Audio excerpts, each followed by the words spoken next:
নির্মাণকারী প্রতিষ্ঠানের আর্থিক জটিলতার কারণে ইসলামী বিশ্ববিদ্যালয় নির্মাণাধীন দুটি 10 তলা আবাসিক হলের কাজে স্থবিরতা দেখা দিয়েছে। কর্মীদের বকেয়া বেতন ভাতা ও খোরাকি পরিশোধ করতে না পারায় ইট গাঁথনি এবং টাইলসের কাজে যুক্ত শতাধিক শ্রমিক সাইট ছেড়ে চলে গেছেন। এর ফলে প্রকল্পের কাজ শেষ হওয়ায় সময়সীমা আরও বিলম্বিত হওয়ার আশঙ্কা তৈরি হয়েছে।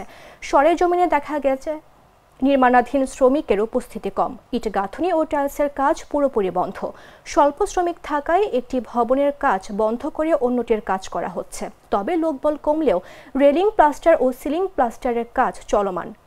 সাইটের পরিবেশে স্থবিরতা, অসমাপ্ত দেয়াল ও পড়ে থাকা নির্মাণ সামগ্রীর মধ্যেই শ্রমিকরা কাজ চালিয়ে যাচ্ছেন। সংশ্লিষ্ট কর্মকর্তাদের উপস্থিতি থাকলেও পূর্ণ গতিতে কাজ ফেরার কোনো দৃশ্যমান প্রস্তুতি চোখে পড়েনি।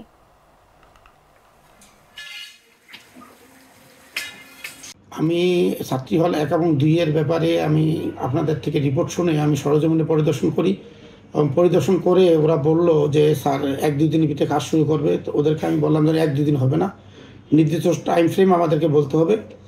পরবর্তীতে আমি চিফ ইঞ্জিনিয়ারকে পাঠাই। চিফ ইঞ্জিনিয়ার ওদের সাথে মিটিং করে এবং চিফ ইঞ্জিনিয়ার আমাকে জানায় যে আগামী সোমবারের ভিতরে ওরা কাজ শুরু করবে। ওদের একটু আর্থিক ঝামেলা আছে।